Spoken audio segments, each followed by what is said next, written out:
ఇప్పుడు అసలు జగన్మోహన్ రెడ్డి గారి భయం అంతా ఏంటంటే సభలో కూర్చుంటే ఇప్పుడు శ్వేతపత్రాలు రిలీజ్ చేస్తామని చెప్పారండి అధికార పార్టీ వాళ్ళు. ఈ శ్వేతపత్రాలు అంటే వాస్తవిక పత్రాలు. ఆ వాస్తవాలు బయటకు వస్తాయి. వాస్తవాలు బయటకు వస్తే అన్ని ఫింగర్స్ అన్ని ఆయన వైపు చూపిస్తాయి సభలో ఉన్న వాళ్ళంతా. అప్పుడు ఆయన తప్పించుకోవడం కష్టం అవుతుంది, సమర్థించుకోవడం కష్టం అవుతుంది. అందువల్ల ఏదో ఒక రకంగా ఒక ప్రిటెక్స్ట్ ఒకటి క్రియేట్ చేసి దాని నుంచి సభ నుంచి బయటికి వెళ్ళిపోవాలనేది ఆయన ఆలోచనగా కనబడుతున్నట్టుగా ఉంది. ఎందుకంటే రేపు మామూలుగా జరగదు కదా అసెంబ్లీలో. ఇవన్నీ వచ్చే క్రమంలో మరి గత ప్రభుత్వం చేసినటువంటి లోటుపాట్లు, అదేవిధంగా అవినీతి కార్యక్రమాలు ఇవన్నీ బయటకు వస్తాయి. ఆ బయటకు వచ్చే క్రమంలో మరి ఇంతమందిని అధికార పార్టీ వాళ్ళని ఆయన ఫేస్ చేయడం అనేది చాలా కష్టం అవుతుంది. ఆయన అంతటా ఆయన డిఫెండ్ చేసుకోలేడు. ఆయన డిఫెండ్ చేసేటువంటి స్ట్రెంత్ అక్కడ లేదు. అటువంటి అంటే ఆ పటిమ కలిగినటువంటి వాదనా పటిమ కలిగినటువంటి సహచర ఎమ్మెల్యేలు కూడా ఆయన దగ్గర ఎవరూ లేరు కనబడుతుంది. అందువల్ల అసలు ఆ 11 మందిలో ఎంతమంది ఉంటారు, ఎంతమంది పార్టీ మారుతారా లేకపోతే అసలు హౌస్కి వస్తారా లేదా అనేది కూడా ఒక చర్చ జరుగుతుంది బయట. ఇప్పటికేదో బీజేపీలతో వాళ్ళు సంప్రదింపులు జరుగుతున్నారు అనేది సరే, అదంతా హైపోథెటికల్ అనుకోండి. ఏదేమైనప్పటికీ కూడా జగన్మోహన్ రెడ్డి గారు హౌస్ని ఫేస్ చేయటం అనేది చాలా కష్టమైనటువంటి పని అండి. ఎందుకంటే ఆయన క్లీన్ కాదు. ఆయన క్లీన్ కాదనేటువంటి విషయం రేపు బయటపడుతుంది. ఇప్పుడు క్లీన్గా ఉన్నారనుకోండి, ఎటువంటి పొరపాట్లు చేయలేదనుకోండి, అప్పుడు వాళ్ళకి ఆ రకమైనటువంటి నైతిక బలం ఉంటుంది. వాళ్ళు 2 ఉన్నారా 3 ఉన్నారా, గతంలో ఎందుకు కమ్యూనిస్టులు కానీ మిగతా వాళ్ళు కానీ ఎందుకు అట్లా ఫైట్ చేశారు ప్రభుత్వాల మీద అంటే వాళ్ళకి ఆ నైతికమైనటువంటి బలం ఉండేది. ఆ నైతిక బలంతో వాళ్ళు ప్రభుత్వాలను కూడా గడగడలాడించిన పరిస్థితులు, కొంతమంది మంత్రులతో రిజైన్ చేయించినటువంటి పరిస్థితులు వచ్చినాయి. మీకు బాపిరాజు గారు ఇలాంటి వాళ్ళు రిజైన్ కూడా చేశారు మంత్రులుగా. ఎప్పుడైతే ఇవన్నీ ఎత్తి చూపించినటువంటి క్రమంలో ఆ లోటుపాట్లని వాళ్ళు అనివార్యంగా రిజైన్ చేయాల్సి వచ్చింది ఆ పదవులకి. అంతటి చరిత్ర ఉంది మనకి రాష్ట్ర ఆంధ్రప్రదేశ్ శాసనసభకి. ప్రతిపక్షాల పోరాటంతో మంత్రులు రిజైన్ చేశారు. కానీ ఇప్పుడు జరిగేది ఏంటంటే అటువంటి నైతిక బలం జగన్మోహన్ రెడ్డి గారి దగ్గర లేదు. అది ఆయన భయం. ఆ నైతిక బలం ఉంటే కనుక డిఫరెంట్గా ఉంటుందండి. ఇప్పుడు నైతిక బలం లేదు కాబట్టి ఆయన భయపడుతున్నాడు. ఎస్, మీరు అన్నట్టు ఇవాళ చర్చించడానికి కావాల్సింది స్టామినా, అవగాహన, బాధ్యత. బట్ ఇవన్నీ పక్కన పడేసి నాకు హోదా ఇస్తారా లేదా అన్నటువంటి ప్రశ్న వేయటంలో అర్థమేంటో ఆయనకే అర్థం కావాలి. అలాగే మరొక విషయం కూడా గుర్తు చేయదలుచుకున్నాను గఫూర్ గారు. ఈయన విపక్షంలో ఉన్నప్పుడు నేను ఈ సభకే రాను అని సుదీర్ఘకాలం సభకి రాలా.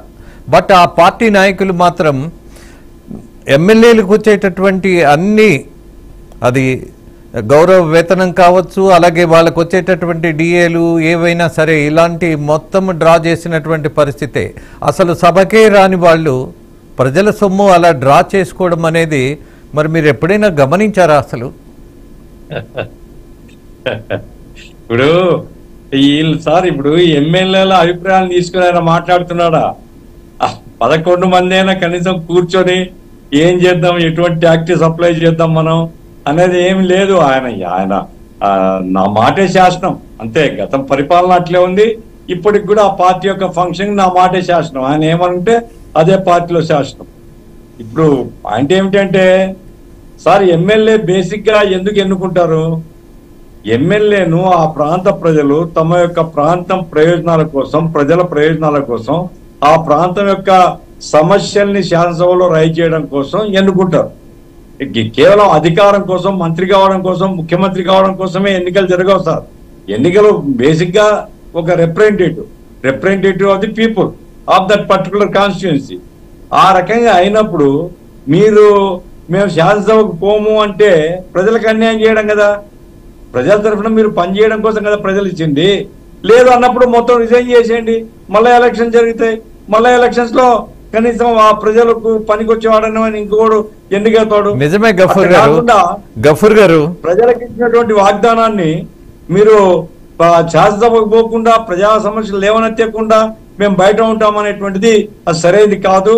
కాబట్టి ఇక డబ్బులు తీసుకోవడము, జీతాలు తీసుకోవడము, ఇంక దాని మీద మరి చిల్లరగా ఉంటది. ఏమైనా మీరు శాసనసభ్యులుగా ఎన్నికైనారు, ప్రతిపక్ష హోదా ఏది క్యాబినెట్ ర్యాంకు మీకు రాదు, చట్టం దానికి అనుకూలంగా లేదు, అయినా మీరు ప్రతిపక్షమే. మిమ్మల్ని ఎవరు ప్రతిపక్షం కాదని చెప్పరు. మీరు వైఎస్ఆర్ కాంగ్రెస్ పార్టీ ప్రతిపక్షమే, మీరు తప్ప ఇంకో ప్రతిపక్షం కూడా లేదు అక్కడ. కాబట్టి ప్రభుత్వాన్ని నిలవేయాలంటే నిజంగా చిత్తశుద్ధి ఉంటే మీరు శాసనసభకు హాజరు కావాలా. జగన్మోహన్ రెడ్డి ఒక రోజు రావచ్చు, రాకపోవచ్చు, డిప్యూటీ లీడర్ ఏమన్నా పెట్టాలా. ఆ రకంగా అవమానం జరుగుతుందండి. మరి ఇన్నాళ్ళు మీరు అవమానం చేయలే ఇతరులని. మీ మీ మీ లోపాలు బయటికి రాకుండా మీరు తప్పించుకుంటారా? ఇతరులేమో ఇష్టం వచ్చినట్టుగా స్క్రీన్లు పెట్టి మీరు వాదన చేస్తారు అసెంబ్లీలో. ఏమి పద్ధతి ఇది? మీరు ఎప్పుడైతే ఇతరులు ఎత్తి చూపడమే కార్యక్రమం పెట్టుకున్నారో మరి మీరు చేసినటువంటి బలహీనతలు పొరపాట్లు వస్తాయి. చర్చకు సిద్ధపడాలి, దానికి మాట్లాడడానికి. నైతిక బలం లేదు అంటే తల వంచుకొని మేము తప్పు చేసినామని ఒప్పుకోండి. మేము తప్పు చేసినామయ్యా, మా తప్పు మీరు చేయొద్దు అని చెప్పండి. అట్లా కాకుండా మేము రాము అని బయటికి పోయి మాకు హోదా ఇయ్యలేదు. ఎవరు సార్ జనం పిచ్చోళ్ళు కాదు. జనం ఖచ్చితంగా ఇట్టోళ్ళందరినీ లెక్కేస్తారు. ఇంకోసారి అటువంటి శాసనసభ్యుడు కూడా మళ్ళా శాసనసభ్యుడు కాలేడు. జనం చాలా చైతన్యవంతులు. ఆ దృష్టిలో పెట్టుకోవడం మంచిది జగన్మోహన్ రెడ్డి. కాబట్టి ఇప్పుడు రూల్ పొజిషన్ లేకపోయినా లేదా ప్రాక్టీసెస్ లో లేకపోయినా మాకు హోదా ఇయ్యాలా, హోదా ఇగిపోతే రానుపో అని ఎవరిని బెదిరిస్తాడండి? ఎవరి మీద అలిగిపోతాడు ఆయన? ప్రజల తీర్పు అది.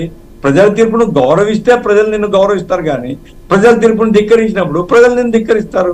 అదే ఆయన గుర్తుపెట్టుకుంటే మంచిదండి.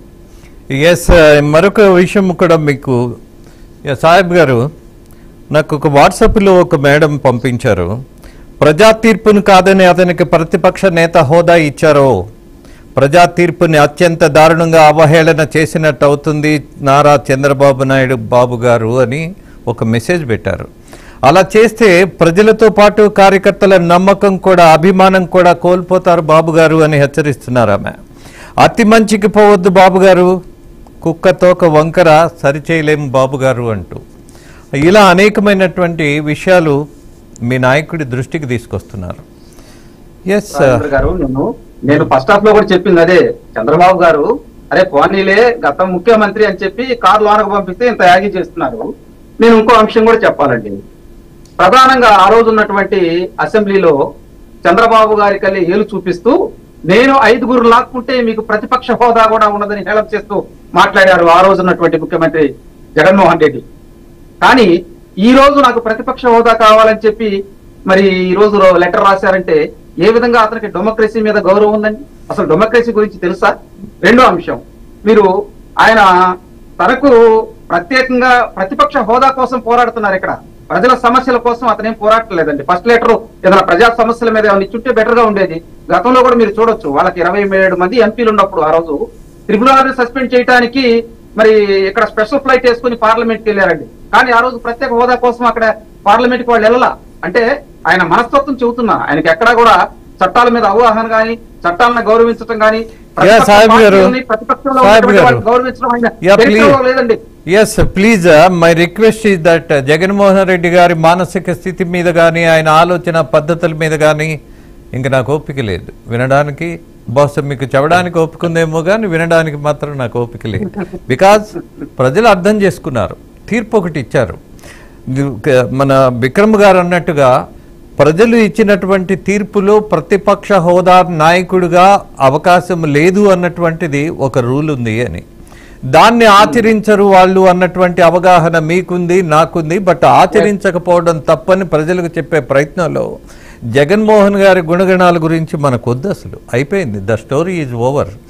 ఎస్ విక్రమ్ గారు, మరొక విషయం మేబీ అప్రస్తుతమేమో, బట్ ఎప్పుడైతే జగన్మోహన్ రెడ్డి విపక్షంలో ఉన్నప్పుడు నేను ఈ సభకి రాను అని వెళ్ళిపోయిన తర్వాత దరిదాపు 1.5 సంవత్సరం పాటు వాళ్ళకి జీతబత్యాలు కానీ అన్నీ ఇచ్చారు. ఇచ్చినటువంటి ఆ సమయంలో ఉన్నటువంటి స్పీకర్ కోడెల శివప్రసాద్ గారు డాక్టర్ గారిని నేనే అడిగా, వాళ్ళు రావట్లేదు కదా, మీరు ఎందుకు ఇవన్నీ ఇస్తున్నారు, మీకు బాధ్యత